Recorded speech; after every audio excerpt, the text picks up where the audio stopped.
Hi, and welcome to Dollars and Making Sense, a weekly show about finance, money, and investing. I'm your host, Ray Treverson from OTG Capital. We broadcast locally on Radio Northern Beaches and around Australia on the Community Radio Network, compliments of the Community Broadcasting Association of Australia. Wow, what a mouthful. And speaking of mouthfuls, we're really pleased to welcome back to the microphone Justin Bott, the Media Information Officer from Services Australia. You may also know them as Centrelink, but they do so many more things that encompass a whole range of government services. Justin, it's always a real pleasure to have you on our show, all about educating about money, finance, and investing. And I've really found we've had some great feedback on the sessions that we've had with you and Services Australia. So again, thank you very kindly for coming on the show. A pleasure, and thank you for that. Lovely that people are really appreciating what we're talking about. It's great.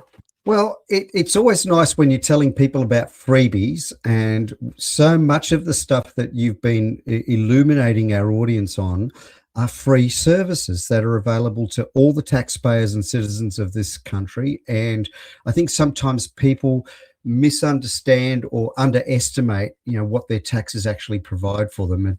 And I guess, total aside, when I did my master's degree way back in the dim dark ages before, I think we had pens and pencils, I don't know, but I actually did my master's degree in government services and government business, so government management and the like. And so when you learn about how government operates, it's actually pretty darn good if you understand what's going on, and that's pretty good. So look, today we're going to talk about probably one of Sydney's favourite topics, real estate and the family home. I mean, you can't barely go down the surf club or head down to a barbecue when someone's not going to talk about how much is your house worth. And so I guess it comes into stark relief because there's so much talk now about intergenerational wealth transfer and the family home.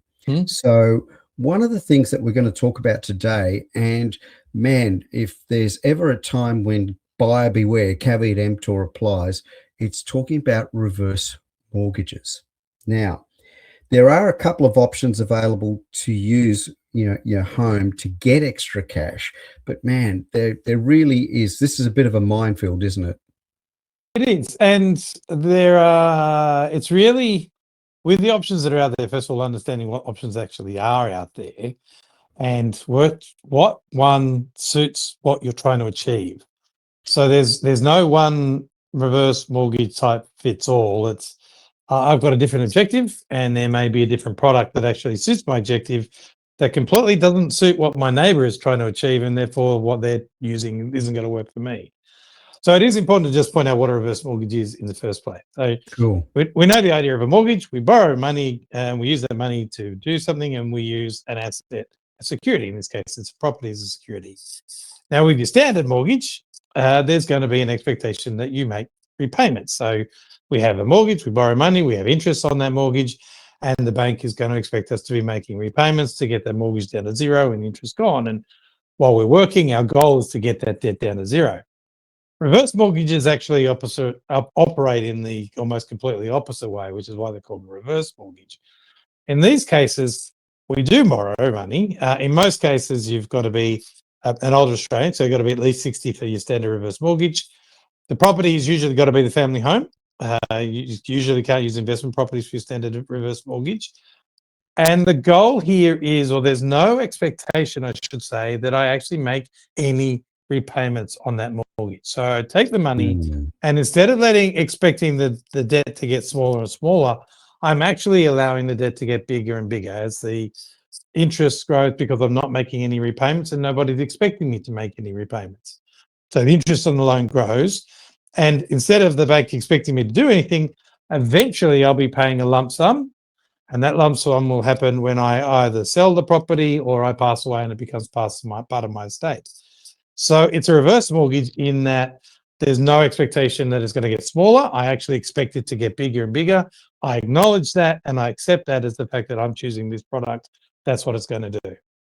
Yeah, that's a real interesting point. I guess that there is that expectation that payments are not made. Now, man, is there ever a time to then restate and state again, there's no such thing as a free lunch. And when companies, particularly private lending organizations, are stepping up to the breach. And having just spent 2 days at an investment conference in Sydney at the Four Seasons last week, there were a number of reverse mortgage providers there. And when I have a quick look at their term sheet, man, there really isn't such a thing called a free lunch.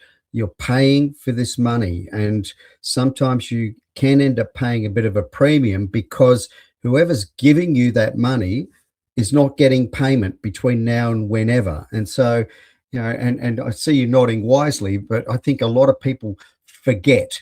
And so, particularly when we're talking about the most valuable asset that's being transferred in this intergenerational transfer window of 5 point whatever trillion dollars. I saw the numbers for America. It's mind-boggling how much transfer that's going to occur in the next 5 years. Here, it has a much bigger impact because the family home has accelerated in value, and percentage-wise, what's in an estate, it really can be quite overbearing, can't it, Justin? Can, but also you got to remember what's the purpose and why I'm doing it. So, if I was the idea here is generally when you're looking at something like a reverse mortgage, is because I don't have other resources. I don't go down the reverse mortgage when I've got a $400,000 superannuation fund because I'll use my $400,000 superannuation fund. Good point. When I'm looking at a reverse mortgage, it's because my other resources have pretty much been used up. And the biggest resource I have available for me is the family home. Now, yes, I'll have something like pension eligibility, but if I want to go on a holiday, that's going to be limited in what I can do that. If I need to do big renovations, I might not be able to do that. I can obviously sell and downsize, but if I don't want to move, then my options are becoming smaller and smaller. And yes, reverse mortgage is going to have an impact on my estate, but still remembering it's my house, it's not theirs. It's my property to look, and it's my retirement to make sure that I'm looking after myself as much as I possibly can. And I'm not in any way saying that this is absolutely the way to go, but it's certainly something that needs to be, if you're going to consider it, you do need to absolutely take into account the fact that you will be paying back significantly more than you borrowed. You will be having an interest rate that is higher than a normal mortgage interest rate because, as you've already said, the institution that lent me that money is not expecting anything to come back for quite a long period of time. And so they're getting their reward for lending you that money by being allowed to charge a higher than standard interest rates. So there's lots of negatives, but it may well be that this is, in order for me to stay in this home, this may be one of the only products that I have available to make me do that. And again, you make a great point. It's not always necessarily an option of last resort, but it's your house and it's your decision, and you can do with it as you please. Now, I'm interested here. How can you then take that money? Is it given to you as a lump sum? Is it an annuity? What kind of things what do these providers do? This is where your choices really come into effect. So you've got a few ways that you can take your standard reverse mortgage. So the first one is your simple lump sum. So if I want $250,000, they just give me $250,000 and I put $250,000 in the bank, and then I do whatever I want with that money. Another choice that you have is what's called a line of credit. So I have the ability to borrow $250,000, and I'm just using that as an example. So I've got the ability or permission to borrow $250,000, but I don't need it. I may only need 12.5 grand to pay off a credit card debt. So I just access $12,500 and I pay off the credit card debt, which means I now have the ability to borrow, making sure my maths are right, $237,500 because I've only taken out 12.5 grand. And that money can sit there. And it may be that I never actually use the full amount up because I don't ever get to the point where I need to access all of the $250,000, but it's available to me to borrow should I need it. And the third one is the sort of thing that you also mentioned there, that idea of an annuity, a regular monthly payment. So instead of me having an investment like a superannuation fund that's paying me something monthly, I actually take small mortgage payments, if you like, small capital transfers from the house into the bank, treat it as an income source, and use that as a way to supplement my pensioners to giving me an extra source of income. Now, you're not going to find one product that's going to be able to do all of those different things. So that's where you've got to say, what is it that I'm actually trying to achieve?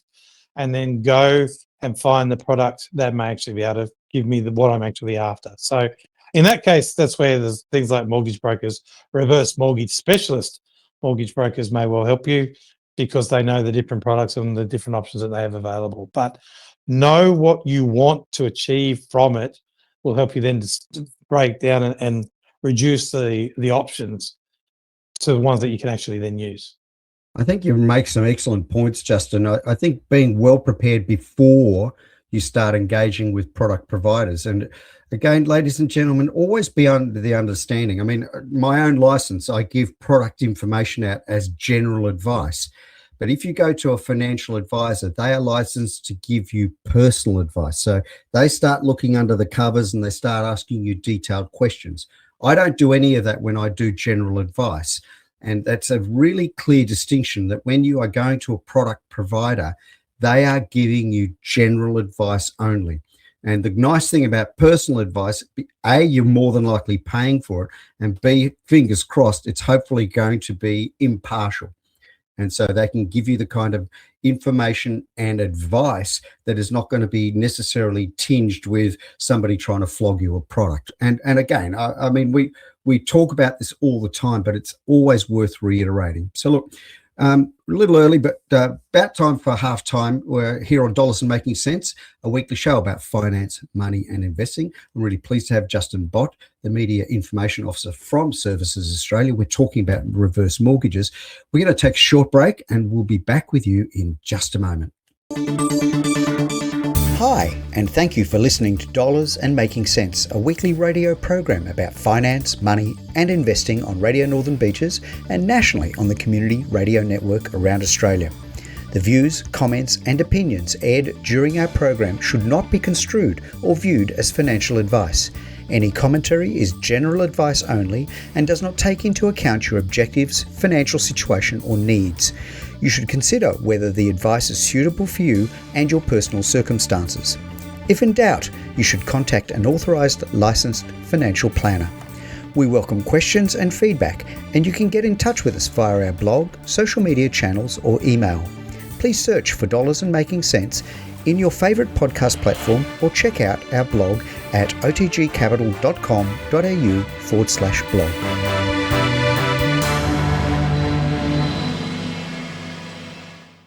Hi, and welcome back to Dollars and Making Sense, a weekly show about finance, money and investing. I'm your host, Ray Treverson.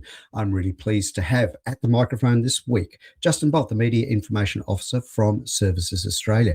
We are talking all things reverse mortgages. Now, this is a fascinating subject because if you think that there are choices around for normal mortgages, well, reverse mortgages, I think, amplifies the kind of choice and options that are available to you. Now, we've talked about some of these options. Now, Justin, because you are from Services Australia, it's absolutely vital.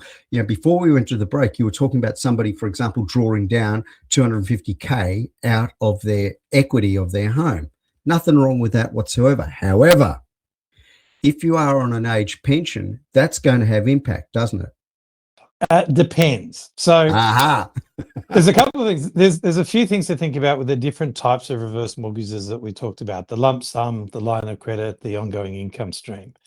One of them is absolutely how it affects the pension. The other one is also how it affects the increase in the interest.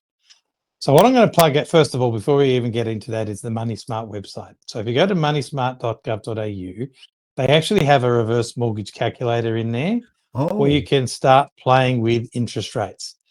And you know, things like line of credit are a little bit hard to model because you're taking bits and pieces as you go, but it can absolutely show you the difference in the effect of the interest rate on the different models that you take. So let's talk about the lump sum, $250,000. So if I take a $250,000 lump sum, I put that $250,000 in the bank. First thing, the interest. They will charge me $250,000 worth of the interest on the full $250,000 right from the word go. And it's compounding interest. So because I'm not making any payments, I'm paying interest on the interest as well as interest on the capital. So as you can imagine, that's going to start growing very, very quickly. Very quickly. With a line of credit arrangement where I only took that $12,500 out, they only charge me the interest on the money that I have withdrawn, not on the money that I have available to withdraw. So they start charging me interest on the $12,500, but they don't charge interest on the other $237,500 because they haven't actually touched it yet. And as you can imagine, the growing interest is actually much smaller because the amount I've taken is much smaller. And the same sort of idea with the ongoing income. Yes, they're charging interest on every month that I'm taking the amount of money, but what I'm taking is very, very small. So the interest is growing at a much smaller rate. So from a compounding interest rate side of story, taking a lump sum is going to have a bigger impact. But again, why am I taking the money? If I'm taking $250,000 out because I need $250,000 or I need 200 grand to fix the house and do something else, then take it as a line of credit, take it as a lump sum. It's not going to make much of a difference because I'm still taking basically the same amount of money out at the same amount of time. But if it's to try and supplement me for multiple years, then why do I need all of that money sitting in the bank account? Point. From a Services Australia's perspective, it's not taking out the money that has any impact. So it's not the action of taking out the money. So if I choose to take $2,000 a month as a way of supplementing my pension, we don't treat that as $2,000 worth of income because it's capital transfer. It's just moving money in effect from this spot to this spot. What we're looking at is what hit the bank and how long it's in the bank. So if we use that $12,500 line of credit example, I've only taken $12,500 out. I put it in the bank. It's only there for a day or so, and then I use it to pay off the credit card debt. There's no impact because there's nothing really left in the bank account. There's nothing there. Mm-hmm. If I take the full lump sum, there's now $250,000 sitting in the bank. And yes, that is an assessable asset. It's sitting in the bank account. It's a deemed financial asset. So you've got potentially accessible assets and accessible income, which means potentially impact on the pension. However, most people, when they're taking a reverse mortgage, are doing it because they don't have any other resources. They don't have any other income or assets, and they're using it because they have to. As a single person, I'm allowed to have over $300,000 sitting in any accessible assets before my pension's affected. As a member of a couple, that figures over 400 grand. So although $250,000 sitting in the bank is an accessible asset, if that's basically all I've got, it's still not enough of an accessible asset to actually impact the rate of pension that I'm getting. The big thing here is talk to our financial information service. This is what I would really suggest. So that free and impartial financial information. So call Services Australia on 132300, 132300. They can explain all the ins and outs of reverse mortgages, explain, not advise, no advice, not going to say one's better than the other. They can show the impacts of interest of the different options you might be looking at and the potential impact on pension if there is one of the different options that you've been looking at, to then give you the decision to, all right, I'm interested in engaging, but I need to talk to professionals in order to make that happen, and then take it on from that stage. And again, reiterating that Money Smart have got some nice, neat calculators that will give you at least rough numbers as an opening gambit. Now, Services Australia also has another option called the Home Equity Access Scheme. Now, we've talked about this before on Dollars and Making Sense, but it's absolutely worth going over again because this is in its actual form. It's like a reverse mortgage, isn't it? In a lot of ways, it is a reverse mortgage, but in other ways, it's very different. So the first thing is, it's Services Australia, so it's government backed. In order to be eligible to access money from the Home Equity Access Scheme, you need to be eligible for an age pension, but you don't need to actually get an age pension. So by eligible for an age pension, mean that you've got to be over age pension age. So it's not 60 like most reverse mortgages are. You've got to be 67, or your partner's got to be 67. So you've got to be age pension age. You'd have to be able to get a pension under the residency requirements, for example. So you've got to meet the residency rules. But you don't need to actually physically receive a pension in your pocket. So it could be that your income or your assets are too high for a pension to be paid. But pretend if we hadn't looked at those and just said we would have been able to pay if we didn't pay attention to your income and assets, you then can borrow under the Home Equity Access Scheme. Now, the big difference between the Home Equity Access Scheme and a standard reverse mortgage is the purpose of the Home Equity Access Scheme is to give you a supplementary income. It is designed to pay you a fortnightly payment using your home as the basis for the loan for that fortnightly payment. Right. And it's up to 150% of the full rate of pension. So if you're a single person, it's 150% of the full rate of the single pension. If you're a member of a couple, it's 150% of the full rate of the a member of a couple rate of pension. And if you don't have any pension eligibility whatsoever and you choose to take the full 150%, then you are borrowing that much being paid every fortnight into your bank account as if it's an income. Not an income, it's capital transfer again. I am borrowing money. That's what I'm being paid. Yep. It is a loan, which means it does have an interest rate. So the interest is accruing. The interest rate is significantly lower. It's at the moment, I think it's like 3.95%. So Are you kidding me? No, it is significantly lower than the reverse mortgage interest rate. So hang on, let me just encapsulate that again, because this is really, really important. So you're saying, even if you're not drawing a pension, but you are eligible for a pension, so you're the right age and citizenship, etc. We'll work through that because we're going to be talking about pensions in the next show. But if you qualify, if you tick those boxes, you can then go to the government and say, I can get 150% of what my normal pension would be at how much? 3.95% interest. Yeah. My word, that's a great deal. So the thing about this, there's a few things about it. Again, it's this idea of this fortnightly income. Doesn't have to be. You can actually ask to get a few of them strapped together and paid as a lump sum, Sure. but it's only limited. So this is where a lot of people, the home equity access scheme doesn't work. If I needed to do renovations on the home and I need $100,000 to do that, right, unless I'm prepared to wait till I've saved the full rate of pension every fortnight to get to that figure, the home equity access scheme really might not be able to achieve what I'm trying to achieve. And it may be that I have to go down a reverse mortgage path. But if I need more income, then that's exactly what the home equity access scheme is designed to do.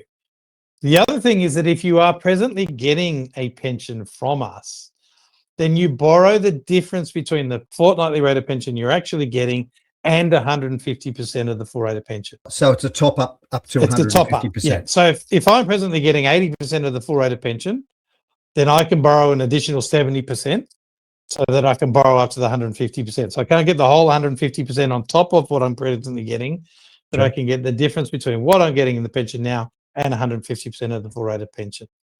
It's compounding, same concept, no expectation of money being repaid. You can choose to.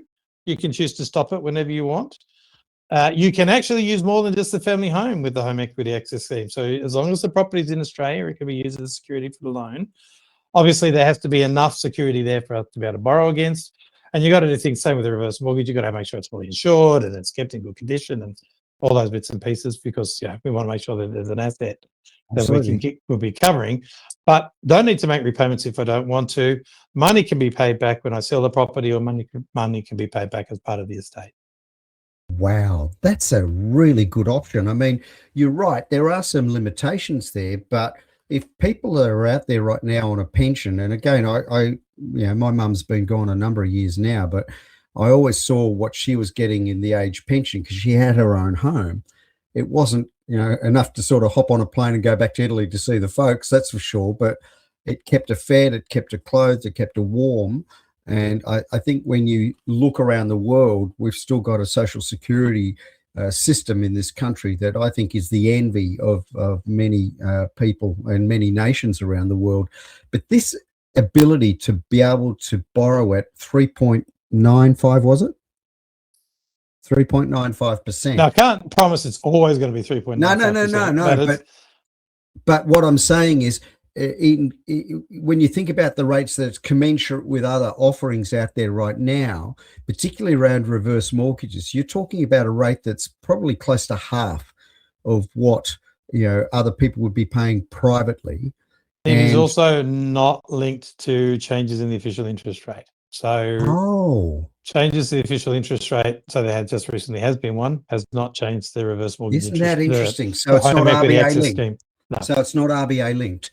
Okay, that's interesting as well. So that gives you even a nicer buffer. But I think that there's some options there. And I think, ladies and gents, that's what we need to be talking about. You've got options if you're cash strapped. I mean, the nice thing about getting a top up of your pension or, additional funds that you haven't been getting before, you can always negotiate with people and say, you can do part payments, for example, for tradies, and, if you need urgent work to be done. But I think about that, Justin, in comparison to, the kind of commercials that I see on commercial telly around, microloans, upwards of 5 to 10,000. There's I'm not going to mention the product name, but it's a fellow in a silly cape with a silly blue uniform. And anyway, interesting situations. But I'm sure, for those of you that have got elderly parents that are at pension age, this is a very, very good option to consider. And I guess the next step, Justin, what do people need to do if they want to find out more? Well, as I said, obviously Services Australia's website. So there's a few things. So we'll start with the Home Equity Access Scheme. Services Australia's website, servicesaustralia.gov.au. Call the Financial Information Service, have a long chat, and they'll happily talk about all the options as well. So it's not like we will only talk about the Home Equity Access Scheme. The Financial Information Service will explain all of the reverse mortgages and estate implications for all of them, because you are borrowing against the family home, and that means that there will be impact for your estate when that property is sold or when you pass away. That means kids will be getting less. Having the kids involved in this conversation up front is always a good thing, so they know what's going on as well. Mm-hmm. But they can talk about all of that. Obviously, we mentioned Money Smart because of the great calculators and to show you the impact of compounding interest, because it can mean that you are paying back, depending on how long you've got the loan for, you can potentially pay back double what you borrowed. Yeah. Which is fine as long as you know and understand that's what you're getting yourself into. It's not that that's a right or wrong thing. It's just understanding the implications of the choices. That's the important thing. When it comes to finding out about reverse mortgages, just type in reverse mortgage in the internet. You're going to find lots and lots of references there. We talked about getting professional, if you need that extra help, getting brokers, but making sure, because most mortgage brokers are focused on things like family homes and potential investment properties. That's a very different world to the reverse mortgage world. So making sure you've got somebody that actually has experience in reverse mortgages and getting them to help you out, because there's a lot fewer reverse mortgage providers than there are standard mortgage providers, and they've got there are a lot of different terms and conditions in comparison to the others. So they've got to know what they're getting themselves into. So make sure you've got somebody that's got experience in that. Okay, we're out of time, Justin. Always a pleasure to have you on the show. Justin Bott, Media Information Officer from Services Australia. Until next time, thank you for being on Dollars Making Sense. Thanks for having me again. Cheers.